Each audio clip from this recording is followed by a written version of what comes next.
Kupikir menikah dengannya adalah hidup bahagia. Tapi ternyata aku malah menikahi seluruh beban utang dan cemoohan dari keluarga besarnya yang tak tahu diri. Sebelum kita mulai lebih lanjut, yuk, tekan tombol suka, serta tombol subscribe agar tidak ketinggalan kisah menarik lainnya. Dan jangan lupa absen asal kota Bapak Ibu di kolom komentar. Semoga rezeki kita semua dilancarkan, kesehatan kita diberkahi, dan keluarga kita selalu harmonis dalam lindungannya. Amin. Aku ingat sekali, hari itu bukan hanya bapak mertua yang pergi, tapi juga seluruh martabat keluarga ini ikut dikuburkan. Kepergiannya yang mendadak membawa keheningan yang menyesakan, bukan hanya duka, tapi juga kecemasan yang dingin. Kami semua berdiri di depan pusara, air mata yang tumpah terasa mahal karena aku tahu, setelah ini, air mata yang lebih deras akan tumpah karena alasan yang jauh lebih pahit, uang. Awalnya, mereka adalah keluarga yang hidupnya seperti di dongeng. Bapak mertua punya perusahaan tekstil besar. Mobil mewah berjejer di garasi. Liburan ke luar negeri itu rutinitas. Dan piring di meja makan selalu dihiasi masakan mahal. Kami tinggal di rumah besar ini, seolah tak ada hari esok untuk ditakutkan. Bahkan aku, menantu yang masuk ke keluarga ini dengan latar belakang biasa saja, sempat merasa seperti ratu. Meski hanya ratu tanpa mahkota yang selalu diam dan mengangguk. Tapi siapa sangka, di balik tawa dan kemewahan itu, ada lubang besar yang menganga. Setelah 7 hari tahlilan, pengacara datang membawa berkas yang tebalnya seperti bantal. Isinya bukan warisan emas berlian, melainkan berita buruk yang menjatuhkan rahang satu keluarga. Perusahaan tekstil bapak bangkrut total. Saham-saham yang selama ini mereka banggakan, ludes, hangus, tak bersisa. Ternyata, selama ini bapak hanya sibuk menutupi borok dengan utang, memakai harta sebagai topeng agar tetap terlihat gagah di mata orang. Mertuaku, ibu, langsung lemas. 3 adik iparku, si sulung yang baru lulus tapi gaya hidupnya sudah sultan, si tengah yang kerjanya cuma selfie dan punya pacar yang aneh, serta si bungsu yang masih kuliah dengan biaya selangit, semua terdiam. Tatapan mereka kosong seperti boneka yang kehabisan baterai. Hanya tinggal satu aset yang tersisa dari semua kemegahan itu. Rumah ini. Rumah besar yang sekarang terasa sempit dan pengap karena menyimpan terlalu banyak kebohongan. Di tengah kekacauan itu, suamiku adalah satu-satunya orang yang tidak terkejut, tapi paling tertekan. Jauh sebelum bapak meninggal, suamiku sudah sering mendengar bisik-bisik soal kerugian perusahaan. Dia sudah mencium bau busuk ini dari lama. Tapi dia diam, menghormati bapak dan sibuk membangun karirnya sendiri sebagai seorang pegawai di perusahaan logistik yang gajinya. Ya ampun, cuma cukup untuk kami berdua, itu pun pas-pasan. Saat itulah aku menyadari, gelar, Hama, yang kusematkan pada keluarga ini bukan sekadar julukan, tapi sebuah takdir. Tiba-tiba, semua mata tertuju pada suamiku. Mereka tidak lagi melihatnya sebagai anak laki-laki yang bekerja jauh dari perusahaan keluarga. Mereka melihatnya sebagai dompet yang bisa dibuka kapan saja. Suamiku berubah status, dari anak yang mandiri, menjadi ATM berjalan yang wajib menghidupi seluruh keluarga, termasuk ibunya yang baru saja kehilangan tahta dan 3 adiknya yang kehilangan arah. Kondisi ini ibarat kapal mewah yang tenggelam, tapi cuma menyisakan 1 skoci kecil. Dan di skoci itu, ada 6 orang yang berebut tempat, padahal dayungnya cuma 1, dipegang suamiku. Aku cuma bisa melihat pemandangan ini dengan hati yang mencelos. Rasanya ingin sekali aku menarik tangan suamiku, membawanya kabur dari rumah besar yang berubah jadi penjara ini. Awalnya, ibu mertua masih berusaha menunjukkan taringnya sebagai nyonya rumah. Dia masih meminta ini itu, mencoba bersikap seolah keadaan baik-baik saja, berharap keajaiban datang dan mengembalikan kekayaan mereka. Dia lupa, uang kas di rekeningnya sudah seperti saldo di kartu tol, habis tak bersisa. Permintaannya hanya disambut wajah kaku suamiku, yang kini harus memutar otak membagi gaji UMR-nya untuk 6 mulut dewasa. Lucunya, adik-adik ipar juga tidak sadar diri. Mereka masih nongkrong di kafe, masih ingin membeli barang-barang branded, dan sibuk merengek pada suamiku seolah dia punya pohon uang di belakang rumah. Si bungsu, dengan polosnya, meminta suamiku melunasi biaya kuliahnya yang selangit. tanpa tahu bahwa uang kas suamiku sudah lebih tipis daripada kulit bawang. Ya Tuhan, aku ingin tertawa keras melihat betapa tidak relasinya mereka dengan kenyataan. Tapi suasana rumah terlalu suram untuk sekadar tersenyum. Malam-malam setelah bapak meninggal, rumah ini dipenuhi suara cekcok pelan. Suamiku dan ibu mertua berdebat soal biaya.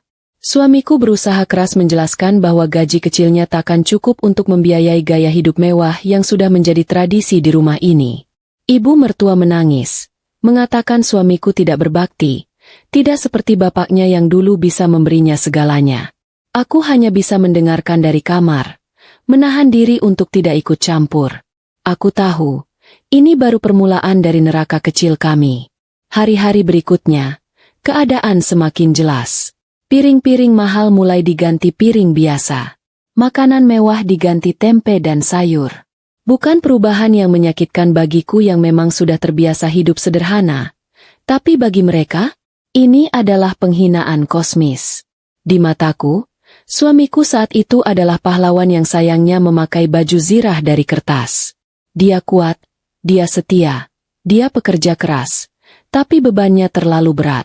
Dia harus menanggung bukan hanya duka, tapi juga harapan dan kebutuhan orang-orang yang selama ini tidak pernah menghargainya, dan celakanya, tidak menghargai aku juga.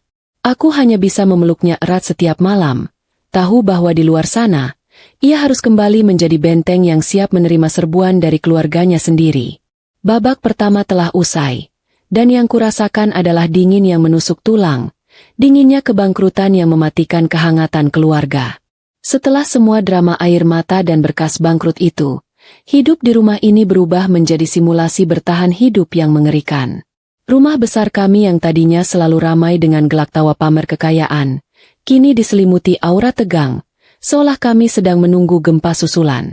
Aku dan suamiku menjadi pusat gravitasi baru.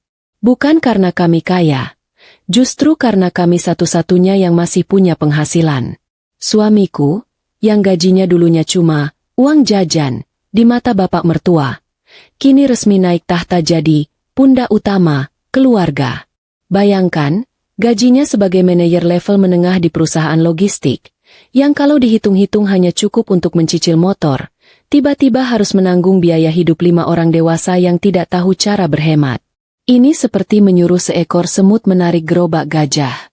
Hal yang paling membuatku jengkel adalah bagaimana mereka dengan cepat beradaptasi menjadi parasit. Mereka tidak pernah mempertanyakan, bagaimana kami bisa membantu.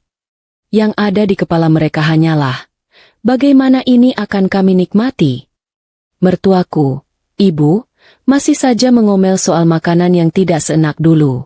Adik ipar sulung masih sibuk mencari tas tiruan yang kualitasnya mirip asli agar tetap terlihat berkelas di sosial media.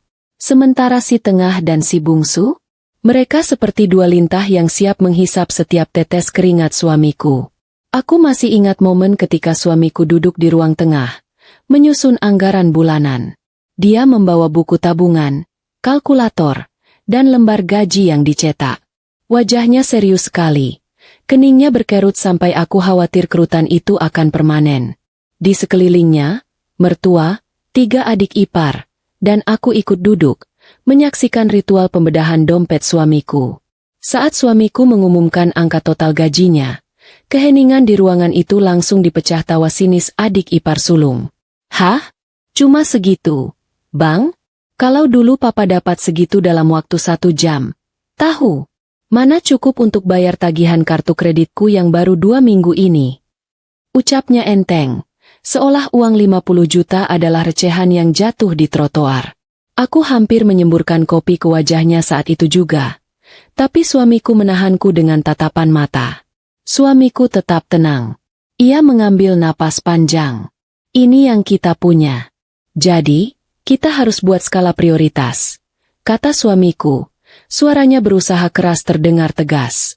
Tentu saja, skala prioritas mereka berbeda jauh dari skala prioritas waras. Prioritas utama mertua adalah membayar cicilan arisan berlian yang dulu ia ikuti. Prioritas adik ipar sulung adalah perpanjangan sewa apartemennya yang kini ia tinggali gratis, tapi tetap harus dibayar sewanya loh. Dan prioritas si bungsu, sudah pasti, adalah uang kuliah. Momen humor singkat terjadi saat suamiku mencoba mengajarkan konsep hemat. Dia bilang, mulai sekarang, kita pakai listrik seperlunya. AC di kamar cuma boleh dinyalakan jam tidur. Seketika, adik ipar tengah yang bernama Maya langsung protes dengan dramatis. Ah, mana bisa? Nanti filter fotoku jadi jelek karena keringat. Kamu mau followersku lari semua, Bang? Aku ingin sekali bilang, Mei, sekarang kamu bukan ratu endorse lagi, kamu beban keluarga. Tapi lagi-lagi, aku menahan diri, sambil senyum kecut. Melihat wajah suamiku yang hanya bisa menghela napas, aku tahu dia juga ingin tertawa pahit. Humor kecil ini cuma jadi jeda pendek sebelum beban berat itu kembali menghimpit. Sejak saat itu, suamiku berubah total. Pulang kerja, dia tidak lagi minta dipijit atau diajak bicara santai. Dia langsung duduk di depan laptop, mencari pekerjaan tambahan, atau sekadar memilah tagihan mana yang harus dibayar duluan dan mana yang bisa ditunda sampai bulan depan. Waktu tidurnya berkurang drastis. Matanya selalu merah, dan senyumnya semakin tipis. Aku melihat dengan jelas bagaimana beban 5 orang itu benar-benar menghancurkan jiwanya pelan-pelan. Uang menjadi momok paling menakutkan di rumah ini, dan aku mulai sering bertengkar kecil dengan suamiku. Bukan karena kami tidak cinta, tapi karena kami sama-sama stres. Aku sering bertanya, sampai kapan kita begini? Kamu harus tegas, Bi. Kamu bukan bank. Suamiku akan menjawab dengan nada lelah yang membuatku langsung menyesal. Mereka keluargaku. Sayang, ibu adalah ibuku. Aku harus bertanggung jawab. Aku tidak bisa membiarkan mereka di jalanan. Di satu sisi, aku kagum dengan kesetiaan suamiku yang luar biasa. Dia benar-benar seorang benteng yang melindungi keluarganya, termasuk aku. Dia tahu, dia satu-satunya yang bisa mereka andalkan. Tapi di sisi lain, aku merasa kami berdua, sedang dihisap kering oleh orang-orang yang tidak tahu terima kasih. Ketidakmampuan adik ipar beradaptasi adalah sebuah pemandangan yang menyedihkan sekaligus menyebalkan. Mereka menolak keras ide mencari pekerjaan. Aku kan lulusan desain mode. Bang, mana mungkin aku kerja jadi pelayan kafe? Itu menurunkan martabat keluarga. Kilah si sulung suatu pagi. Aku sedang fokus membangun karir influencerku. Bang, butuh modal besar dan waktu. Pokoknya, uang kuliahku jangan sampai terlambat, nanti skorsing. Ancam si bungsu dengan wajah tanpa dosa. Mendengar itu, darahku mendidih. Hei, martabat apa yang kalian pertahankan? Martabat yang sudah dibakar habis oleh ayah kalian sendiri? Hanya suamiku yang punya martabat sejati. Karena dia yang bekerja keras. Aku memandang mertua, berharap dia akan menegur anak-anaknya. Tapi mertua hanya diam, menghela napas, seolah setuju dengan ucapan anak-anaknya. Dia lebih memilih mengasihani diri sendiri daripada mendidik anak-anaknya. Dan tahukah kamu bagian yang paling ironis? Setelah semua uang suamiku disalurkan ke berbagai pos, kebutuhan mendesak, mereka, sisanya tinggal remahan. Seringkali, kami harus menunda membayar tagihan listrik atau air demi membelikan adik bungsu buku kuliah yang harganya selangit. Satu waktu, aku pernah iseng menanyakan sisa uang gajiku sendiri pada suamiku. Aku ingin membelikan suamiku baju baru, karena baju kerjanya sudah mulai lusuh. Bei, sisa gajiku minggu ini mana? Aku mau beli kemeja baru buat kamu. Suamiku menunduk. Dia menggaruk tengkuknya yang tidak gatal. Maaf, sayang. Uangmu kepakai semua. Tadi pagi, adik bungsu butuh uang cepat untuk bayar denda ujian. Aku pinjam dulu ya. Jantungku terasa seperti dijatuhkan dari lantai 10. Bukan soal uangnya, tapi soal pengambil alihan hakku tanpa izin. Gaji yang susah payahku cari dari usaha kecil-kecilan onlineku pun ikut dihisap. Seolah semua sumber daya di rumah ini wajib menjadi milik mereka, para lintah darat berkedok keluarga. Aku merasa dirampok di rumahku sendiri, dan perampoknya adalah orang-orang yang tinggal di kamar sebelah. Malam itu, kami bertengkar hebat, pertengkaran yang paling menyakitkan yang pernah kami alami. Aku mengeluarkan semua kekesalan yang kutahan sejak bapak mertua meninggal. Aku bilang, aku capek, Bei. Aku bukan Ban. Dan aku bukan Bunda Teresa. Kamu harus pilih. Kamu mau hidup sama aku dan punya masa depan, atau kamu mau tenggelam bersama mereka? Suamiku menangis. Dia tidak membentak, tidak menyalahkan. Dia hanya menangis. Aku minta maaf. Sayang. Aku janji. Ini yang terakhir. Aku akan bicara keras pada mereka besok. Air mata suamiku benar-benar meluluhkan amarahku. Aku tahu, dia melakukan ini bukan karena bodoh, tapi karena rasa tanggung jawabnya terlalu besar. Dia tidak punya pilihan, karena kalau dia lepas tangan, keluarganya benar-benar akan hancur. Aku memeluknya, sambil diam-diam menyimpan janji dalam hati. Aku akan menunggumu, Bei. Aku akan bertahan di benteng ini, sampai kita bisa keluar bersama. Babak kedua ini mengajarkanku satu hal. Cinta sejati diuji bukan dengan kemewahan, tapi dengan kemiskinan dan ketidakadilan. Dan saat ini, kami sedang diuji oleh keduanya. Beban suamiku semakin berat. Dan sebentar lagi, beban itu akan bergeser, dan jatuh sepenuhnya ke pundakku, di babak yang paling membuatku merasa tak punya harga diri. Sejak suamiku resmi jadi sumber uang tunggal, otomatis statusku di rumah ikut berubah total, dari menantu menjadi pembantu multifungsi. Aku tidak pernah keberatan dengan pekerjaan rumah. Sejak kecil, aku terbiasa serba mandiri. Tapi di rumah mewah yang kini miskin ini, pekerjaan rumahnya jauh lebih banyak, sementara penghuninya justru makin malas bergerak. Di rumah ini, ada 5 orang dewasa yang tangannya mendadak lumpuh total, kecuali saat memegang sendok atau ponsel. Mertuaku, ibu, merasa statusnya sebagai mantan, nyonya besar, tidak pantas jika harus menyentuh sapu atau panci. Adik ipar sulung, katanya, tangannya terlalu mulus untuk mencuci piring. Si tengah dan si bungsu, mereka sibuk sekali scrolling media sosial dan menganggap piring kotor itu akan membersihkan diri sendiri secara ajaib. Jadi, setiap pagi, rutinitas baruku dimulai sebelum matahari terbit. Aku sudah harus ada di dapur, menyiapkan sarapan seadanya dari sisa uang belanja yang dipangkas habis. Setelah itu, mencuci piring setumpuk yang ditinggalkan semalam, menyapu, mengepel lantai marmer rumah yang luasnya seperti lapangan futsal, hingga mencuci pakaian 6 orang. Aku bahkan yakin, aku menyentuh pakaian dalam mereka lebih sering daripada mereka menyentuh kain lap. Ada satu momen yang cukup lucu, atau lebih tepatnya menyedihkan, yang kuingat. Suatu sore, aku sedang mengepel lantai ruang tamu. Adik ipar tengah lewat, membawa segelas air dingin. Dia melihatku, mengernyitkan dahi, lalu tanpa permisi, dia melompati ember pelku dan air di gelasnya tumpah sedikit di lantai yang baru saja kugelap. Dia cuma bilang, "Aduh, maaf ya." Lantainya licin. Lalu melanjutkan jalannya tanpa merasa bersalah sedikit pun. Aku cuma bisa memandangi genangan air itu, berpikir, ya Tuhan, bahkan air kotor ini punya martabat lebih dariku saat ini. Pekerjaan rumah tangga yang kulakukan tanpa henti itu, ironisnya, sama sekali tidak membuatku dihormati. Justru sebaliknya, mereka menganggap itu adalah kewajibanku karena aku hanya istri dari anak mereka dan tidak punya pekerjaan kantoran yang keren. Puncak penghinaan itu terjadi di meja makan, yang tadinya tempat kehangatan, kini berubah jadi panggung sandiwara kejam. Kami sedang makan malam, suamiku baru pulang kerja, wajahnya tampak lelah, ketika tiba-tiba mertua membuka suara. Aku perhatikan, kamu ini di rumah cuma diam saja, ya? Kerja di rumah saja apa gunanya? Tanya mertua dengan nada sinis, sambil menunjukku dengan sumpit. Aku terdiam sejenak, menatapnya.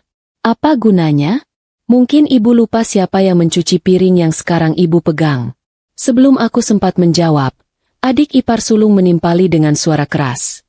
Iya, Kak, mending kamu cari kerja lagi, biar abang tidak pusing sendirian. Jadi sekretaris di mana, Kek? Setidaknya ada tambahan. Seolah semua pekerjaan rumah yang kulakukan ini tidak ada harganya, tidak dihitung sebagai kerja. Aku merasa seperti robot yang tidak terlihat. Suamiku langsung meletakkan sendoknya. Rahangnya mengeras. Tapi sebelum dia sempat bicara, mertua mengeluarkan kata-kata yang menembus jantungku. Atau jangan-jangan, kamu tidak mau kerja karena sibuk mengurus hal lain?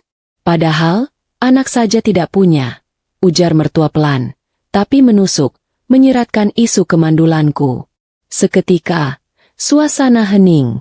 Udara terasa dingin dan menusuk. Isu anak memang selalu menjadi titik lemahku. Sudah bertahun-tahun kami menikah. Aku belum diberi rezeki keturunan. Selama ini, mereka hanya menyindir pelan. Tapi kali ini, mereka menggunakannya sebagai senjata tumpul untuk menghancurkanku. Air mataku langsung menumpuk di pelupuk mata.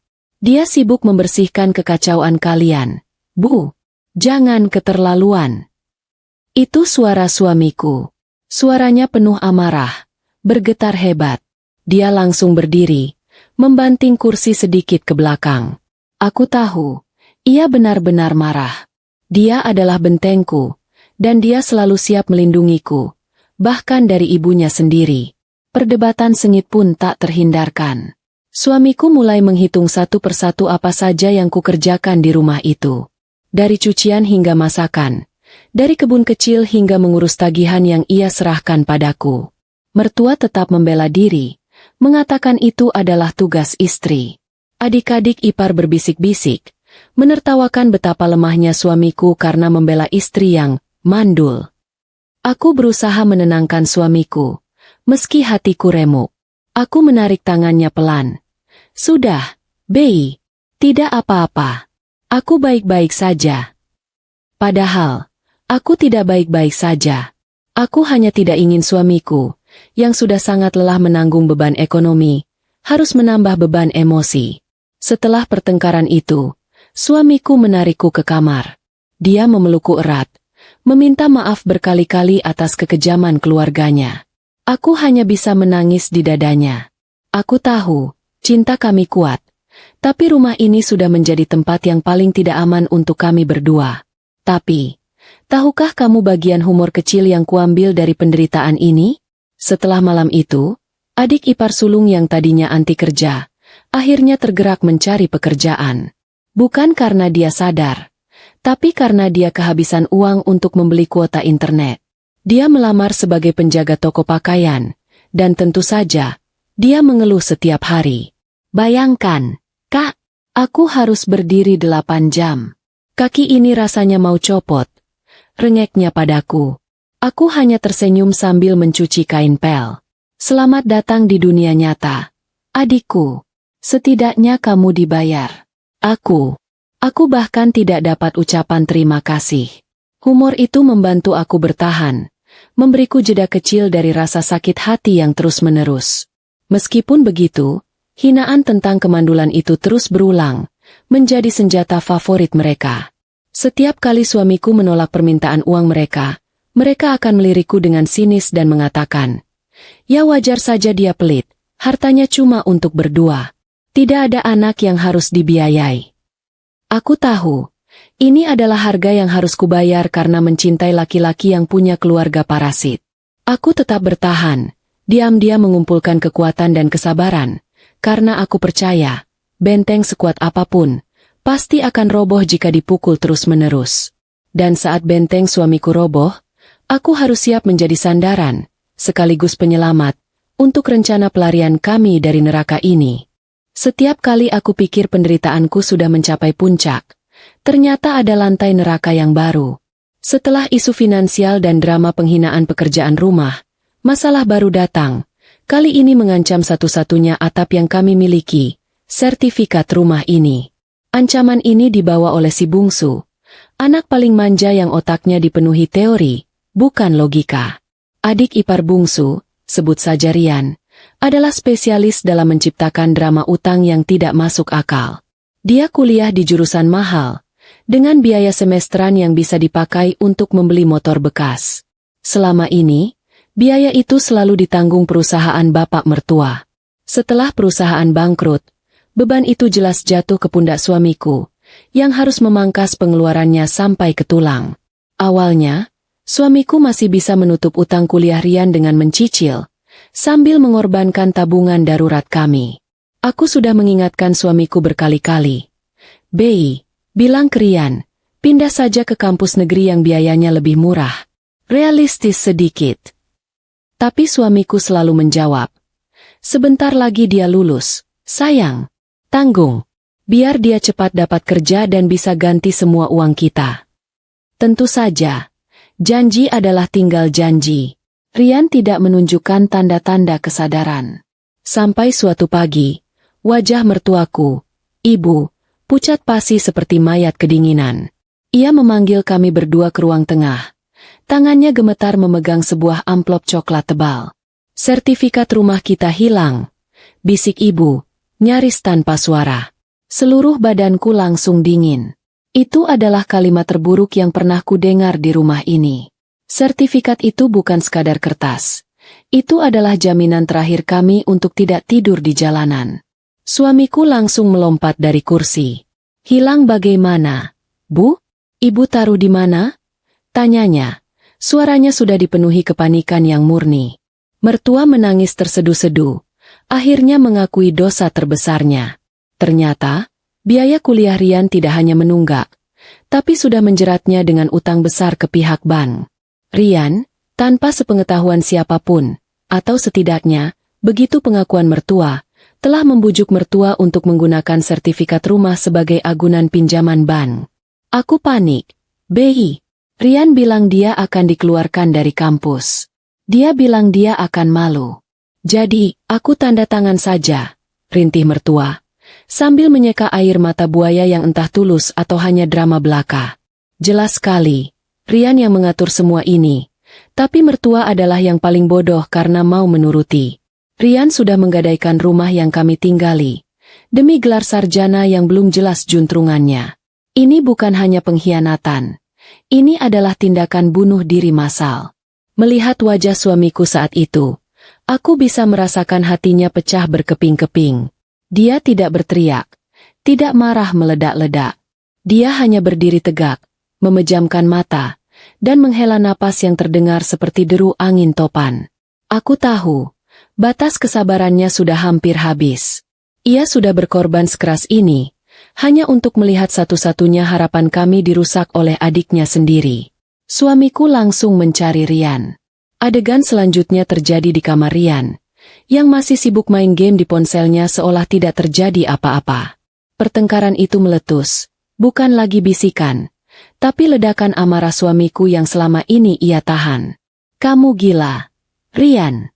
Itu rumah satu-satunya yang kita punya. Kamu gadai demi apa? Demi ijazah yang belum tentu bisa kamu pakai untuk bayar utang. Suamiku berteriak, suaranya parau. Rian, si bungsu yang licik, malah membela diri. Aku tidak punya pilihan, Bang. Kalau aku didu, siapa yang akan mengangkat martabat keluarga ini nanti? Lagi pula, kan bisa abang yang bayar cicilannya. Abang kan bekerja. Tenggorokanku tercekat. Kalimat itu benar-benar mengkonfirmasi bahwa mereka semua menganggap suamiku sebagai aset dan bukan manusia. Aku masuk ke kamar itu, berdiri di samping suamiku, menatap Rian dengan tatapan yang paling membeku yang pernah kumiliki. Bayar utang kamu sendiri, Rian. Suamiku bukan bank, dan dia bukan papa kamu yang kaya raya. Kamu sudah dewasa, bertingkah seperti orang dewasa. Kataku, suaraku rendah dan tajam. Ini adalah kali pertama aku berani angkat suara sekeras itu di depan adik ipar. Rian terkejut, tapi tak gentar. Dia malah membalas dengan senyum menghina. Oh, lihat siapa yang bicara. Coba kalau kamu kasih abang anak, pasti abang tidak akan sefokus ini pada uang. Uang kan bisa dicari, beda sama anak. Aku terdiam. Serangan itu lagi. Senjata kemandulan itu selalu efektif melumpuhkanku. Suamiku langsung mendorongku ke belakangnya, menjadi bentengku lagi. Dia menatap adiknya penuh jijik. Jangan pernah bicara seperti itu lagi padanya. Rian, urusanmu dengan aku. Dan dengar baik-baik, sertifikat itu akan kutebus. Tapi setelah itu, kamu harus keluar dari rumah ini. Ancaman pengusiran itu sungguh serius. Rian terdiam. Mertua, yang berdiri di ambang pintu, langsung menangis histeris, memeluk Rian. Drama itu sungguh membuatku muak. Malam itu, suamiku tidak tidur. Dia menghabiskan waktu di teras belakang, merokok tanpa henti, menghitung sisa tabungannya, dan mencoba mencari cara untuk melunasi utang ribuan kali lipat dari gajinya, agar rumah itu tidak disita bank. Aku duduk di sampingnya, memegang bahunya. Kita pasti bisa, Bei. Kita jual saja mobil tua kita. Ya? Kita bayar utang itu. Lalu kita kabur dari sini. Suamiku menoleh padaku. Matanya lelah, tapi penuh cinta. Aku tidak mau menjual satu-satunya peninggalan bapak yang bukan berupa utang. Aku akan cari cara lain. Aku tidak akan biarkan kamu kehilangan rumah, sayang. Aku tahu, dia melakukan ini bukan untuk keluarganya, tapi untuk menjaga harga dirinya dan melindungi aku. Dia tahu, rumah adalah harta yang paling penting bagi kami yang tidak punya keturunan. Rumah adalah istana kami. Jeda humor, sedikit gelap, muncul ketika aku melihat adik ipar sulung, yang katanya sudah bekerja, memposting keluhan di media sosial. Dia mengeluh gaji bulan pertamanya habis untuk membayar iuran parkir dan makan siang. Di kolom komentar, Rian membalas, "Makanya, jadi sarjana. Biar dapat kerja yang gajinya bisa nutupin utangku, dong." Aku hanya bisa geleng-geleng kepala. Mereka ini bukan bersaudara, tapi tim penghancur finansial yang kompak. Momen sertifikat yang digadaikan itu benar-benar menjadi titik balik yang menghancurkan kepercayaan suamiku sepenuhnya. Ia sudah berusaha menjadi anak dan kakak yang baik, tapi balasan yang ia terima adalah pengkhianatan yang mengancam tempat tinggal kami. Aku tahu, setelah ini, pertengkaran antara kami dan keluarga besarnya tidak akan lagi menjadi bisikan, tapi akan meletus setiap hari. Suamiku, si benteng yang kukuh, akhirnya mulai retak. Beban finansial, pengkhianatan sertifikat rumah, ditambah hinaan tak berkesudahan pada aku, istrinya, adalah racun yang merusak jiwanya. Setelah tahu rumah kami digadaikan demi utang Rian, ia tidak lagi bersikap sabar dan tenang. Ia berubah menjadi singa yang siap menerkam siapa saja yang mengusik sarangnya. Dulu, kami hanya bertengkar pelan di kamar. Sekarang, ruang tengah adalah arena pertarungan verbal kami sehari-hari. Semua berawal dari hal-hal kecil, sepele, tapi dipicu oleh frustrasi yang menumpuk selama berbulan-bulan. Contohnya, soal makanan. Aku berusaha keras membuat masakan enak dengan anggaran super minim. Suatu siang, aku masak ayam opor sisa kemarin, tapi kuahnya kental dan enak. Adik ipar sulung mencicipi sedikit, lalu langsung mendorong piringnya dengan ekspresi jijik. "Kenapa sih masakannya selalu begini terus? Dulu mama selalu pesan catering dari hotel bintang 5. Aku bosan, Kak." Keluhnya sambil menatapku dengan mata malas.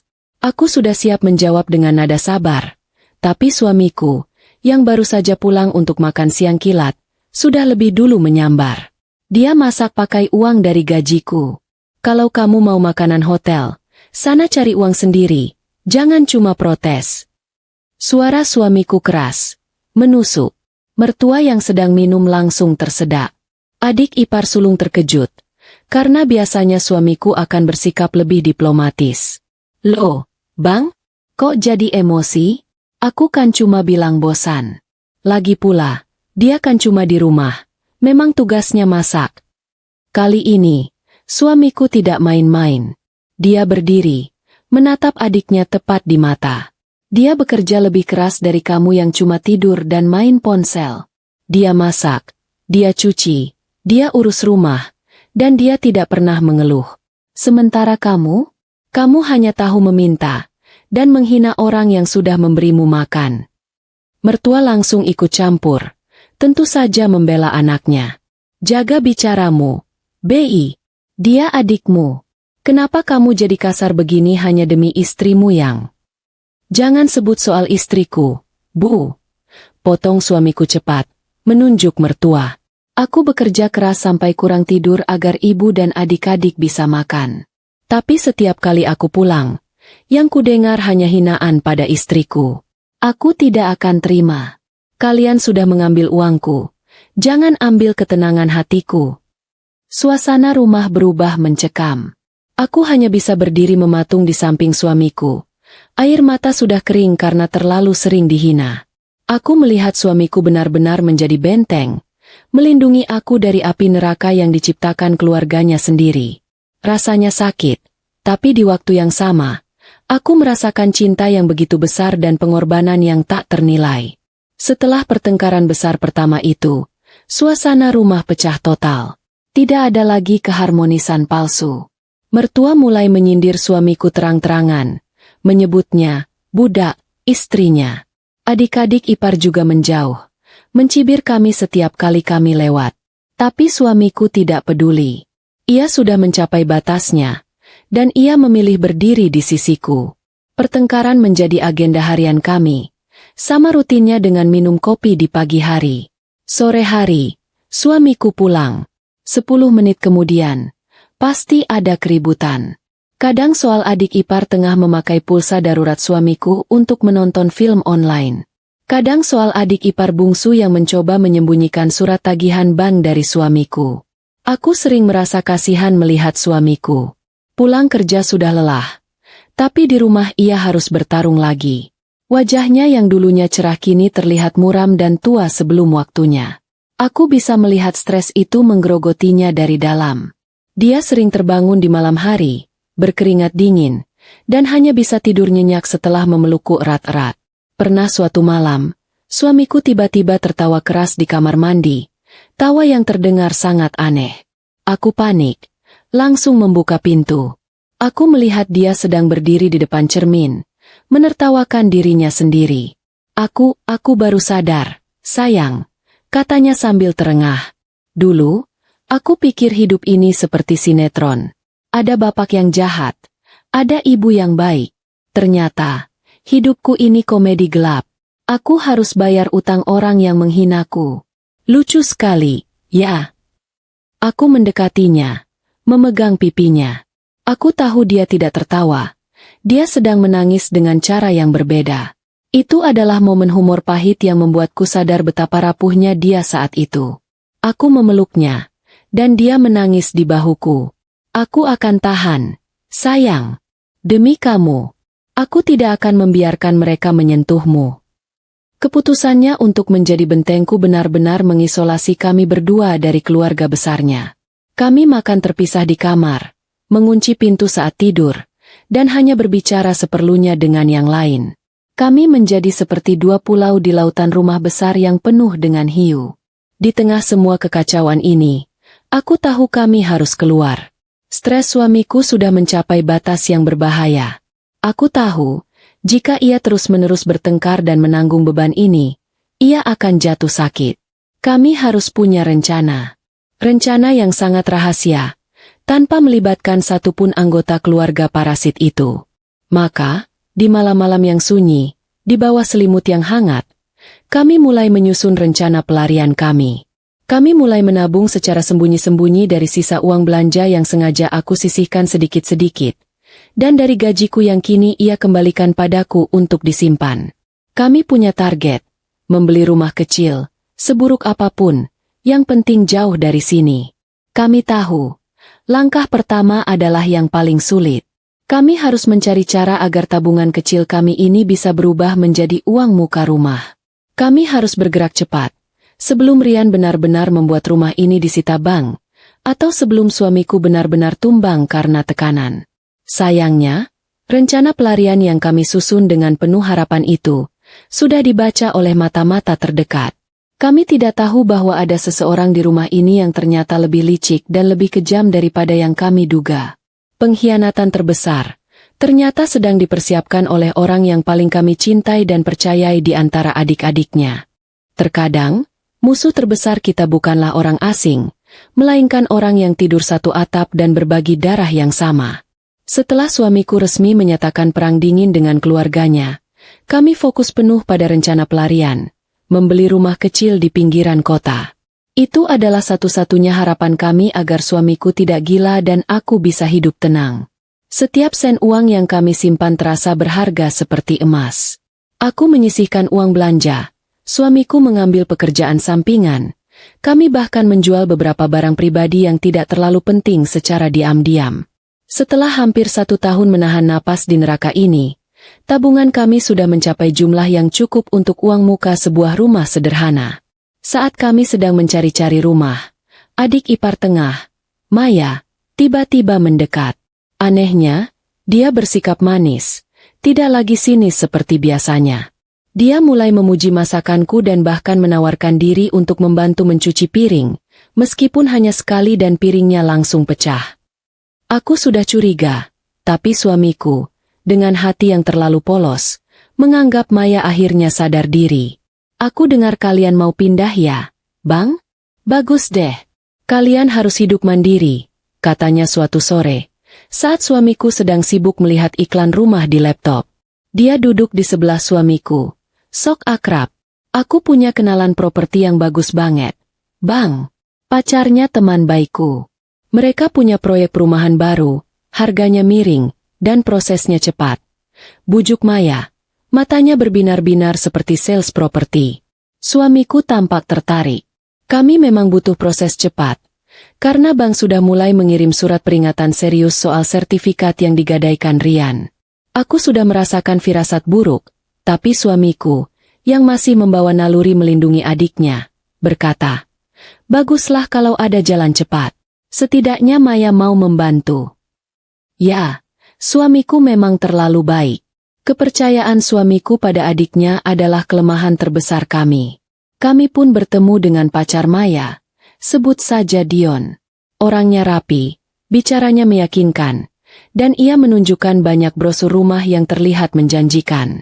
Dion bilang, kalau kami transfer uang muka sekarang, dia bisa langsung mengamankan unit yang kami inginkan, bahkan bisa mengurus cicilan bank tanpa ribet. Uang muka itu adalah hasil keringat kami selama setahun, nyawa kami. Suamiku sempat ragu, tapi Dion terus mendesak, didukung oleh anggukan antusias dari Maya. Cepat, Bang, unitnya terbatas. Mumpung harganya murah. Malam itu, setelah berdoa panjang, suamiku mengambil keputusan. Dia percaya pada adiknya. Dia percaya pada Dion. Kami pun mentransfer semua uang tabungan itu ke rekening yang diberikan Dion. Uang itu, yang seharusnya menjadi kunci kebebasan kami, lenyap dalam sekejap. Seminggu berlalu, janji Dion untuk mengurus berkas tidak pernah terpenuhi. Teleponnya sulit dihubungi, dan setiap kali suamiku menanyakan kabar, jawabannya selalu sama. Sedang diproses, tunggu saja. Kecurigaan berubah menjadi kepanikan. Suamiku mulai mendatangi kantor properti yang dicantumkan Dion di brosur. Ternyata, kantor itu fiktif. Kami ke alamat proyek perumahan. Ternyata itu hanya tanah kosong yang ditumbuhi ilalang. Saat itulah kebenaran pahit menghantam kami sekeras batu. Dion, pacar adik ipar tengah, Maya, sudah membawa kabur semua uang muka kami. Dan yang paling menghancurkan, Maya tahu, bahkan mungkin, dia yang merencanakan semua ini. Ketika suamiku mengkonfrontasi Maya, ia menyangkal dengan wajah datar. Aku tidak tahu apa-apa, Bang. Aku juga ditipu Dion. Dia pacar yang jahat. Namun, mata Maya tidak bisa berbohong. Ada sedikit senyum kemenangan yang coba ia sembunyikan di sudut bibirnya. Dia sengaja melakukan ini, mungkin karena dendam, atau mungkin karena dia takut kami pindah dan tidak ada lagi yang menanggung biaya hidup mereka.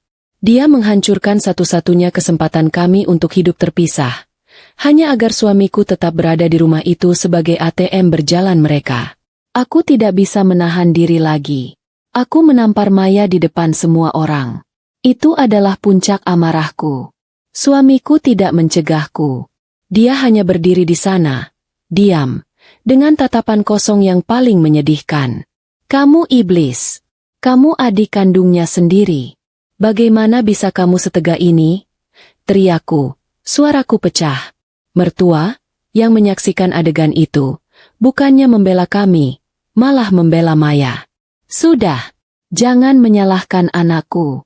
Mungkin uangmu memang tidak berkah, makanya hilang. Mendengar kalimat itu, suamiku langsung ambruk ke lantai. Bukan karena aku menampar Maya, Tapi karena pengkhianatan itu terlalu besar, terlalu menyakitkan, dan tidak ada satupun yang peduli. Uang bisa dicari, tapi kepercayaan yang hancur itu tidak akan pernah kembali. Malam itu, aku hanya bisa melihat suamiku meringkuk di kasur, tubuhnya menggigil. Dia tidak berbicara, tidak makan, hanya menatap langit-langit kamar dengan mata terbuka.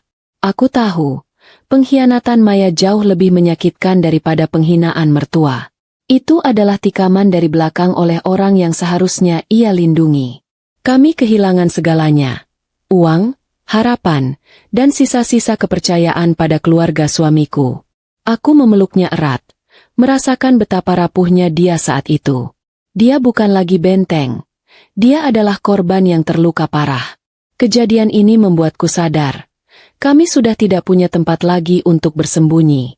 Babak selanjutnya bukan lagi soal bertengkar. Babak selanjutnya adalah soal bertahan hidup ketika sang benteng telah tumbang sepenuhnya. Setelah pukulan telak dari Maya, suamiku bukan hanya kehilangan uang, tapi juga semangat hidupnya. Pundak yang selama ini begitu kokoh menopang keluarga besar yang tak tahu diri itu, akhirnya ambruk. Stres yang ia tahan selama berbulan-bulan, setiap cacian yang ia bela, dan setiap uang yang ia relakan, kini menjelma menjadi penyakit fisik yang mengerikan. Suamiku jatuh sakit parah. Badannya panas tinggi, menggigil hebat, dan ia nyaris tidak mau makan. Ia hanya terbaring lemah di kasur, menatap langit-langit kamar dengan mata yang kosong. Aku tahu, yang sakit bukan hanya tubuhnya, tapi jiwanya sudah hancur lebur setelah dikhianati oleh adik kandungnya sendiri. Dia berhenti bicara, seolah energinya sudah habis untuk bertengkar dan berkorban. Melihat suamiku tak berdaya, seluruh beban di rumah ini langsung beralih padaku. Aku sekarang harus merangkap 3 peran: perawat suami, pembantu rumah tangga, dan satu-satunya orang yang masih waras mencari jalan keluar. Pekerjaan rumah yang dulu sudah berat, kini terasa berkali-kali lipat karena aku harus sering meninggalkan sapu dan pel demi mengompres demam suamiku. Di tengah kekacauan itu, mertua dan adik-adik ipar tidak menunjukkan simpati sedikit pun. Mereka justru melihat sakitnya suamiku sebagai alasan untuk mengeluh lebih keras. Makanannya tidak enak, dingin, dan rumah kotor sekali. Suami kamu sakit, tapi bukan berarti kamu bisa bermalas-malasan, kan? Sindir mertua suatu pagi, sambil menatapku dengan mata jijik. Aku hanya bisa menelan ludah. Bagaimana aku bisa memasak makanan enak, sementara semua uang kami lenyap karena anak kesayangannya? Aku memaksakan diriku tersenyum tipis dan menjawab, "Maaf, Bu. Saya akan bersihkan secepatnya." Pemandangan paling menyakitkan adalah melihat adik-adik ipar datang ke kamar suamiku, bukan untuk memberi semangat, melainkan untuk menyalahkan aku. "Abang sakit pasti karena terlalu banyak dengar keluhanmu, Kak," kata adik ipar sulung dengan nada menghakimi. "Coba kalau kamu lebih nurut, abang pasti sehat. Lagi pula, dia sakit begini kan jadi tidak bisa bayar utangku." Aku ingin sekali berteriak, "Betapa piciknya kalian. Suamiku sakit karena kalian menguras tenaganya, merampas uangnya, dan menghancurkan mimpinya." Tapi aku menahan diri. Aku tidak bisa bertengkar. Aku harus hemat energi untuk merawat suamiku. Aku harus jadi tiang, karena bentengku sudah roboh. Aku hanya tersenyum dingin dan bilang, "Tolong tinggalkan abang sendirian. Dia butuh istirahat." Momen humor, yang sangat gelap, muncul saat mertua meminta aku untuk mencari dukun, atau orang pintar, untuk menyembuhkan suamiku. "Pasti suamimu kena santet dari saingan bisnis papanya dulu. Coba cari yang bisa mengusir roh jahat," desak mertua. Aku hanya bisa berpikir, ya Tuhan, santet apa? Santet yang namanya stres ekonomi dan pengkhianatan adik kandung? Aku hanya menjawab, "Suamiku hanya butuh istirahat dan obat dari dokter, Bu. Bukan dukun." Jawaban itu membuat mertua mendengus kesal, seolah aku sengaja menyembunyikan kesaktian suamiku. Selama berminggu-minggu, kamar kami menjadi dunia yang terisolasi.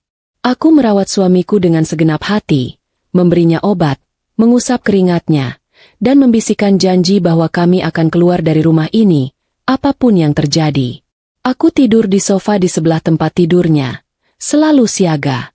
Perlahan, suamiku mulai pulih, tapi ia tidak kembali menjadi dirinya yang dulu.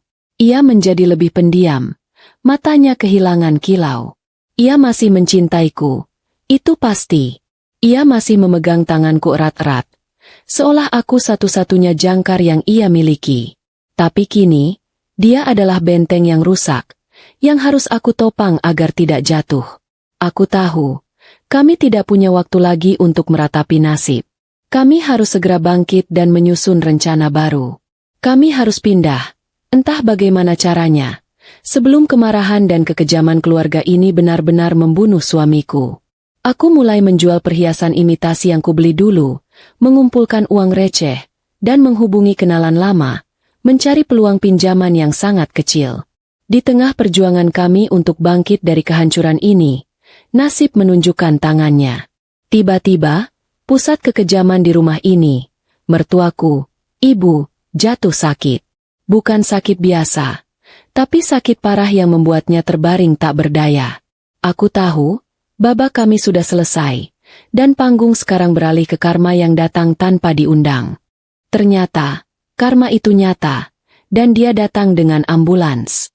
Setelah semua drama keuangan, utang yang digadaikan, dan penghinaan yang tak henti-henti, giliran mertuaku, ibu, yang kini terbaring tak berdaya.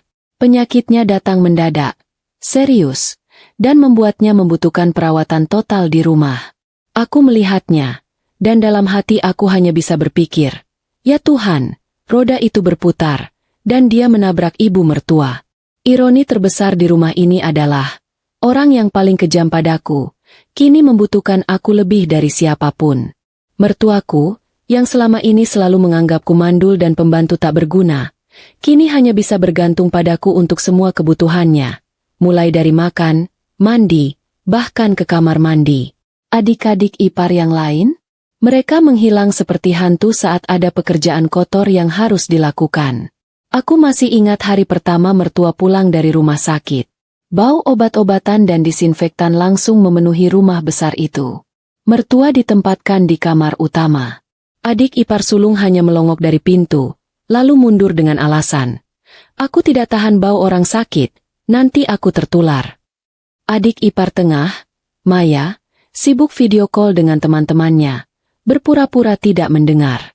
Dan Rian, si bungsu, sedang sibuk melarikan diri dari telepon penagih utang. Maka, di ambang pintu kamar mertua, aku kembali mengambil peran baruku, perawat berhati malaikat, atau setidaknya, perawat yang sangat sabar. Suamiku sudah kembali bekerja, ia harus mencari uang mati-matian untuk membayar utang rumah dan biaya obat mertua yang mahal. Dia memandangku dengan mata penuh rasa bersalah. "Sayang, kamu tidak harus melakukannya. Kita bisa sewa perawat dari luar," bisik suamiku. Aku menggeleng. Kita tidak punya uang untuk perawat, Bei. Dan lihatlah, tidak ada orang lain di rumah ini yang peduli. Aku akan lakukan, demi ketenangan hatiku sendiri. Ya, aku melakukannya bukan karena aku cinta buta pada mertua, tapi karena aku ingin tidur nyenyak di malam hari tanpa rasa bersalah. Aku tidak mau karma buruk kembali menghantam suamiku. Dan, aku juga ingin menunjukkan pada mereka semua, siapa yang punya kemuliaan hati yang sesungguhnya. Rutinitasku sekarang sungguh gila. Aku bangun lebih pagi untuk membuat sarapan seadanya, menyiapkan bekal suamiku, membersihkan rumah, lalu seharian penuh aku habiskan di kamar mertua. Aku menyuapinya bubur, membersihkan tempat tidur, bahkan membantu mengganti pakaiannya. Pekerjaan ini sangat melelahkan, secara fisik dan mental. Aku yang dulunya dihina kotor, kini harus membersihkan kotoran mereka. Momen yang membuatku hampir tertawa, sekaligus miris, adalah saat aku menyuapi mertua. Mertua selalu mengeluh. "Kenapa buburnya tawar sekali? Dulu kalau aku sakit, papamu selalu belikan bubur ayam spesial yang pakai telur puyuh emas." Aku hanya mendengarkan sambil tersenyum tipis. Bubur tawar ini lebih mahal daripada bubur telur emasnya, Bu, karena dibeli dari sisa gaji suamiku setelah dibayarkan utang anakmu. Humor ini yang menyelamatkanku dari depresi. Suatu sore, aku sedang memijat kaki mertua yang pegal. Mertua menatapku lama sekali. Tatapannya berbeda. Tidak ada lagi sinisme dan kebencian. Hanya ada kelemahan dan keputusasaan. "Kenapa kamu melakukan ini?" tanyanya pelan, suaranya serak. "Setelah semua yang kukatakan padamu, kenapa kamu masih mau merawatku?" Aku berhenti memijat. Aku menatap matanya. Dan di sana, aku menemukan sedikit kejujuran yang langka. Aku melakukannya karena aku istri dari anak ibu, Bi. Dan aku melakukannya karena ini adalah rumah kami. Kalau ibu sehat, rumah ini akan lebih tenang. Itu saja. Aku tidak mau terdengar sok suci. Aku hanya ingin terdengar jujur. Mertua terdiam. Tapi dia kembali mengeluarkan senjata favoritnya. Meski kali ini lebih lirih. "Kalau saja kamu punya anak, pasti aku lebih bahagia. Mungkin Tuhan menghukumku karena aku tidak bersyukur punya menantu sebaik kamu, tapi tidak diberi cucu." Meskipun kalimat itu menyakitkan, anehnya kali ini aku tidak marah. Aku sudah kebal. Aku hanya memegang tangannya.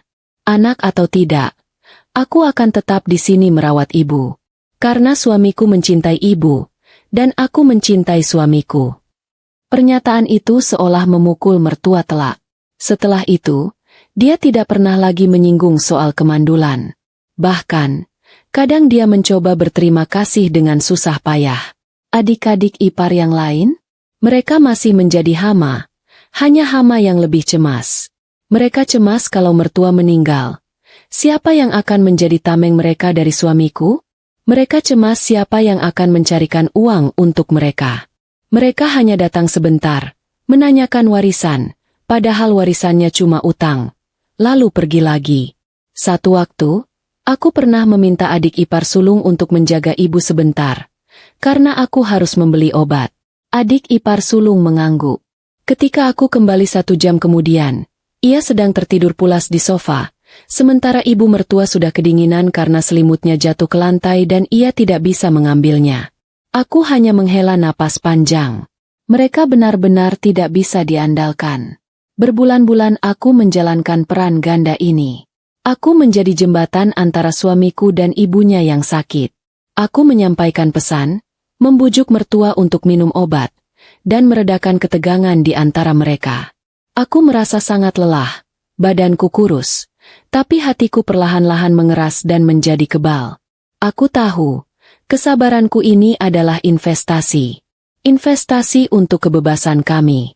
Setiap hari aku merawatnya, aku semakin yakin bahwa setelah ini semua selesai, aku tidak punya utang batin lagi pada keluarga ini. Aku sudah memberikan segalanya. Uang, tenaga, dan hati. Kondisi mertua bukannya membaik, malah semakin memburuk. Dokter sudah angkat tangan. Malam-malam terakhir di rumah itu terasa sangat panjang. Aku dan suamiku bergantian menjaganya. Adik-adik ipar hanya datang sebentar, menangis drama sebentar, lalu pergi lagi. Mereka mungkin takut melihat kematian dari dekat. Hingga satu malam yang sunyi, di kamar utama, mertua memanggilku. Hanya ada aku dan dia. "Aku minta maaf," bisiknya. Suaranya nyaris hilang. "Aku minta maaf atas semua yang kukatakan padamu. Kamu menantu yang baik. Sangat baik." Air mataku tumpah, bukan karena haru, tapi karena kelelahan emosi yang teramat sangat. Aku memegang tangannya yang dingin. "Iya, Bu. Aku sudah memaafkan." Beberapa jam setelah permintaan maaf tulus, atau mungkin hanya penyesalan di detik terakhir, mertuaku meninggal. Kepergiannya membawa keheningan yang berbeda dari kepergian suaminya dulu. Kali ini, keheningan itu terasa seperti napas lega yang panjang bagi kami berdua. Tidak ada lagi sindiran, tidak ada lagi tuntutan, tidak ada lagi beban moral untuk merawat. Malam itu, setelah semua urusan selesai, suamiku memelukku di kamar. Dia tidak menangis lagi. Dia hanya menatapku dengan mata yang damai. Untuk pertama kalinya setelah bertahun-tahun. "Kita bebas. Sayang. Kita bebas," bisiknya. Kepergian mertua adalah akhir dari babak paling menyakitkan kami, dan awal dari janji kebebasan kami yang sesungguhnya. Benteng yang runtuh itu akan kami tinggalkan, dan kami akan membangun istana kami sendiri, jauh dari cengkeraman keluarga parasit itu. Kematian mertua adalah sebuah gerbang. Gerbang menuju kebebasan yang selama ini kami dambakan. Gerbang yang membuat udara di rumah ini terasa 5 kali lebih segar. Setelah upacara pemakaman selesai, kami tidak lagi membuang waktu. Suamiku dan aku saling berpandangan, dan di mata kami, ada kesepakatan diam. Ini saatnya. Tentu saja, kepergian mertua tidak menghentikan drama adik-adik ipar. Mereka sibuk meratapi nasib, bukan karena kehilangan ibu, tapi karena kehilangan tameng dan sumber kenyamanan. Mereka langsung panik mencari tahu soal aset yang tersisa. Astaga, aku sudah bilang, asetnya cuma utang dan sertifikat gadai. Mereka mencoba membongkar laci mertua, mencari perhiasan, mencari polis asuransi. Mereka lupa, kalau ada aset, sudah pasti bapak mertua tidak akan bangkrut. Melihat kelakuan mereka, suamiku hanya bisa menggelengkan kepala. Kini tanpa amarah, hanya rasa lelah yang mendalam. Suamiku memanggil mereka bertiga ke ruang tamu, kali ini dengan nada yang benar-benar dingin dan resmi. Dia menjelaskan semua yang perlu mereka ketahui, termasuk status rumah yang sedang di ujung tanduk karena ulah Rian. Aku sudah berusaha melunasi sebagian utang yang bisa kuselamatkan, demi ibu. Tapi aku sudah tidak sanggup lagi menanggung kalian semua. Kata suamiku, suaranya tenang, tegas, tanpa emosi. Aku dan istriku akan pindah. Kalian harus mulai hidup sendiri. Reaksi mereka? Tentu saja histeris. Tapi histeris yang berbasis ego, bukan kesedihan. Pindah? Abang mau meninggalkan kami? Lalu kami makan apa? Siapa yang bayar kuliahku? Teriak Rian, si bungsu yang licik itu. Kamu tega membiarkan kami tinggal di rumah yang digadaikan ini, Bang? Kamu mau kami jadi gelandangan? Timpal Maya, si pengkhianat. Dan yang paling lucu, adik ipar sulung menangis sambil memegang kemeja suamiku. Kamu kan anak sulung, Bang. Tanggung jawabmu pada keluarga. Kalau kamu pergi, martabat keluarga ini mau ditaruh di mana? Aku hampir menyela. Martabat? Martabat kalian sudah lama dijual untuk beli kuota internet, Mas. Tapi suamiku menahan tanganku dan menjawab adiknya dengan sebuah kalimat yang menusuk. Martabatku ada pada usahaku, bukan pada kekayaan yang sudah hancur. Aku sudah menanggung kalian berbulan-bulan. Sekarang giliran kalian yang bertanggung jawab atas hidup kalian sendiri. Suamiku tidak meminta izin. Dia mengumumkan keputusan. Dalam waktu seminggu, kami harus pergi. Kami sudah menyewa sebuah kontrakan kecil di pinggiran kota. Letaknya jauh sekali, sengaja agar mereka tidak bisa melacak atau datang tiba-tiba. Uang muka kontrakan itu kami dapat dari menjual beberapa barang elektronik lama kami dan sisa tabungan receh yang aku kumpulkan selama merawat mertua. Momen humor muncul saat proses pengepakan. Aku hanya mengemas barang-barang kami berdua. Adik-adik ipar melihatku. Kak, kamu tidak mau packing barangku juga? Barang-barangku banyak, loh. Pinta Maya dengan wajah memelas. Aku menatapnya sambil melipat selimut lusuhku. Aku hanya mengepak barangku. Mei, aku bukan lagi pembantumu. Tugas packing itu sama seperti tugas mencari uang, harus dilakukan sendiri. Raut wajah Maya langsung cemberut, dan dia kembali sibuk dengan ponselnya. Aku hanya bisa tersenyum puas. Itu adalah salah satu kemenangan kecil yang kuraih. Hari kepindahan kami adalah hari yang emosional, tapi anehnya, penuh ketenangan. Kami tidak punya banyak barang. Satu mobil pick-up kecil sudah cukup memuat semua barang-barang berharga kami. Ketika kami melangkah keluar dari pintu rumah besar itu, rumah yang menjadi penjara dan medan perang kami, aku merasakan beban bertahun-tahun langsung terlepas dari bahuku. Aku menoleh ke belakang, melihat rumah itu untuk terakhir kalinya. Di teras, adik-adik ipar berdiri, menatap kami dengan tatapan penuh kebencian dan keputusasaan. Mereka tidak mengucapkan selamat tinggal, mereka mengucapkan kutukan. Kamu akan menyesal pergi dari sini, Bang. Kamu akan kesulitan, ancam Rian. Suamiku hanya tersenyum tipis, Senyum pertama yang benar-benar jujur yang kulihat darinya sejak lama. Dia menggenggam tanganku erat, seolah menyalurkan seluruh kekuatannya kepadaku. Aku tidak akan menyesal. Karena kesulitan terbesarku sudah kulewati di dalam rumah ini, jawab suamiku. Lalu ia menarikku masuk ke mobil. Perjalanan ke kontrakan baru kami terasa seperti perjalanan menuju surga. Kami menyanyi lagu-lagu lama, kami tertawa. Kami bahkan sempat berhenti di pinggir jalan hanya untuk membeli es kelapa muda dan menikmatinya tanpa takut ada yang minta jatah. Itu adalah kebahagiaan sederhana yang kami rindukan. Aku memandang suamiku. Wajahnya yang lelah sudah mulai berseri lagi. Kontrakan kami sangat kecil. Jauh lebih kecil dari kamar tidur kami dulu. Dapur sempit, kamar mandi seadanya, dan dindingnya pun tipis. Tapi bagi kami, itu adalah istana. Itu adalah tempat di mana kami bisa mencuci piring. Dan piring itu adalah milik kami sendiri. Itu adalah tempat di mana kami bisa tidur tanpa khawatir ada yang datang meminta uang. Malam pertama kami di rumah baru adalah malam yang paling damai dalam hidup kami. Kami makan malam sederhana, nasi, telur dadar, dan sambal terasi, lalu duduk di lantai, bersandar di dinding. Suamiku memelukku dan berbisik, "Terima kasih, sayang. Terima kasih sudah bertahan bersamaku. Kamu pahlawanku." Aku menangis, tapi ini adalah air mata bahagia. Kita sudah melewati badai, BI. Sekarang, kita mulai dari nol. Benar-benar nol. Tentu, adik-adik ipar sempat mencoba menghubungi kami, beberapa minggu setelah kami pindah. Mereka mencoba meminta uang, beralasan rumah itu benar-benar akan disita bank, dan mereka kelaparan. Tapi suamiku sudah berubah. Dia tidak marah. Dia hanya membalas pesan mereka dengan singkat dan padat. Kalian sudah dewasa. Belajarlah bertanggung jawab. Kalian tidak lagi bisa bergantung padaku. Keputusan untuk meninggalkan mereka bukan keputusan mudah. Tapi itu adalah keputusan yang menyelamatkan pernikahan dan kewarasan suamiku. Kami membiarkan mereka menghadapi konsekuensi dari perbuatan mereka sendiri. Kami membiarkan mereka merasakan pahitnya hidup yang harus dicari, bukan diminta. Kami membiarkan mereka menjadi mandiri, dengan cara yang paling menyakitkan. Babak baru kami dimulai dengan piring yang dicuci sendiri, kasur yang sempit, dan dompet yang tipis, tapi penuh dengan cinta, kedamaian, dan harapan yang tulus.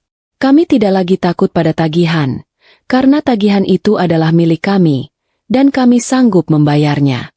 Kami tidak lagi takut pada cemoohan, karena tidak ada lagi yang bisa mencemooh kami. Kebebasan itu, rasanya mahal, tapi sungguh tak ternilai harganya. 7 tahun. 7 tahun sudah kami tinggalkan neraka besar itu. Dan tahukah kamu rasanya?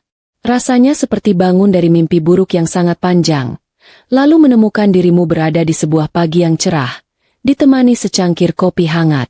Kehidupan kami sekarang, meskipun jauh dari kata mewah menurut standar dunia, adalah kemewahan yang tak ternilai harganya bagi aku dan suamiku. Kami menyebutnya kemewahan ketenangan. Kontrakan kecil di pinggiran kota itu hanya bertahan 2 tahun. Tapi ia menjadi saksi bisu kebangkitan kami.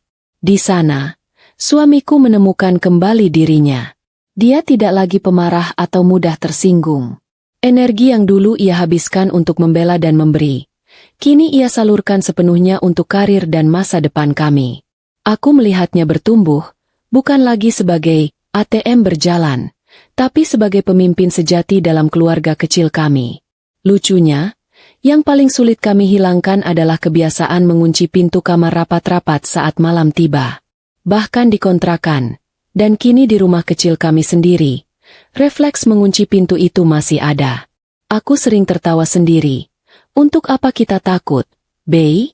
Hama itu sudah jauh. Dan kalaupun ada yang datang, itu pasti kurir paket, bukan adik ipar yang menagih uang kuliah. Humor kecil ini selalu menjadi pengingat betapa absurdnya masa lalu kami.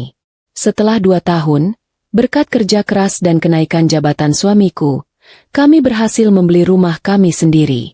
Bukan rumah mewah besar seperti yang digadaikan Rian, tapi rumah mungil tipe 36 di klaster sederhana. Sertifikatnya bersih, atas nama kami berdua, dan dinding-dindingnya tidak menyimpan bisikan penghinaan, hanya tawa kami. Aku sering membandingkan keadaan dulu dan sekarang. Dulu, aku harus memasak untuk 6 orang dengan bahan seadanya dan cemoohan sebagai bayarannya. Sekarang, aku memasak hanya untuk suamiku, apapun yang ku mau. Kalau aku ingin makan tempe dan sambal, kami makan tempe dan sambal dengan nikmat. Kalau aku sedang ingin mencoba resep baru, suamiku adalah penilai paling jujur dan paling lembut. Pernah suatu akhir pekan, suamiku mengajakku piknik di halaman belakang rumah kami yang seukuran karpet. Dia menggelar tikar, membawa teko teh hangat, dan kami duduk di sana, memandang kebun kecil yang aku tanam sendiri, kebun yang dulu selalu dicemooh mertua. Suamiku menggenggam tanganku. Kamu ingat dulu, sayang? Kita bahkan tidak bisa duduk berdua tenang tanpa ada yang datang meminta sesuatu atau menyindirmu. Kenangnya. Aku mengangguk, tersenyum. Sekarang, kita bisa bicara apa saja. Tentang bunga yang mekar, tentang cicilan yang lunas, atau bahkan tentang film yang jelek. Tidak ada lagi drama utang. Kehidupan kami berdua sekarang sangat terfokus pada ketenangan dan penghargaan. Kami tidak punya anak. Itu fakta yang tidak berubah. Tapi isu itu tidak lagi menjadi senjata yang menusuk. Suamiku adalah orang pertama yang membela ketika ada kerabat jauh iseng menanyakan soal cucu. Baginya, aku sudah cukup. Aku adalah rumah. Aku adalah keluarga. Dan aku adalah bentengnya. Itu adalah pengakuan yang lebih berharga daripada 1000 cucu. Aku juga mengembangkan usaha kecil-kecilanku secara online lagi. Kali ini tanpa rasa takut uangnya akan dilarikan adik ipar atau diambil suamiku untuk utang rian. Uang yang kudapatkan kusimpan untuk tabungan pribadi kami. Aku merasa punya nilai, bukan hanya sebagai istri yang mandul, tapi sebagai wanita yang berkontribusi pada kemakmuran rumah tangga. Tentang adik-adik ipar, kami tahu bahwa mereka akhirnya menemukan kemandirian mereka, meskipun itu adalah kemandirian yang dipaksa. Kami tidak pernah secara aktif mencari tahu, tapi berita itu sesekali sampai ke telinga suamiku dari kerabat jauh. Kami mendengar bahwa Maya sudah bekerja di minimarket, dan ia berhasil menabung untuk kursus make-up murah. Rian dengan laundry kiloannya, dan adik ipar sulung yang kini menjadi asisten stylist terkenal. Aku tahu, mereka tidak akan pernah menjadi keluarga yang harmonis dan penuh cinta. Tapi mereka sudah menjadi orang dewasa yang bertanggung jawab. Dan itu sudah lebih dari cukup. Suamiku kadang masih mengirimkan pesan ucapan selamat ulang tahun kepada mereka. Sekadar basa-basi. Dan balasannya pun sudah berubah. Tidak ada lagi permintaan uang. Hanya ucapan terima kasih singkat. Batasan kami jelas. Dan kami berdua menghormati batasan itu. Di rumah kami, suamiku sering melakukan hal yang dulu tidak pernah ia lakukan, meminta pendapatku. Dulu, semua keputusan adalah beban, dan ia takut aku akan menyalahkan. Sekarang, setiap keputusan, dari memilih warna cat tembok hingga investasi kecil, ia diskusikan denganku. Aku bukan lagi bayangan, aku adalah partner sejajar, yang dulunya hanya pembantu. Malam-malam kami terasa damai. Kami bisa tidur nyenyak, tidak lagi terbangun karena suara pertengkaran atau tangisan mertua. Kami hanya punya satu sama lain, dan itu sudah lebih dari cukup. Kami berhasil keluar dari lumpur, bukan dengan meninggalkan cinta kami, tapi dengan meninggalkan parasit yang menguras cinta itu. Jika ada yang bertanya padaku, apakah aku menyesal melewati semua penderitaan itu? Jawabanku adalah tidak. Karena jika tidak ada penderitaan dan pengkhianatan yang kejam itu, suamiku tidak akan pernah berani mengambil langkah ekstrim untuk membebaskan kami. Aku dan suamiku adalah bukti nyata bahwa sebuah hubungan yang kuat dapat bertahan dari badai terberat, asalkan kedua belah pihak sepakat. Keluarga inti kami adalah prioritas, dan ketenangan hati kami adalah harta yang takkan pernah bisa digadaikan. Kisah kami adalah kisah tentang kesabaran seorang menantu yang dihina, kesetiaan seorang suami yang diuji, dan akhirnya, kemenangan kecil dari pasangan yang berhasil menemukan kedamaian sejati, jauh dari drama dan cengkeraman keluarga yang toksik. Perjuangan seorang menantu melawan keluarga yang menganggapnya mandul dan pembantu. Siapa sangka, kepindahan membawa damai dan menjadikan suami sang penyelamat sejati. Kadang, Kebebasan itu harus dibayar dengan air mata dan pengkhianatan.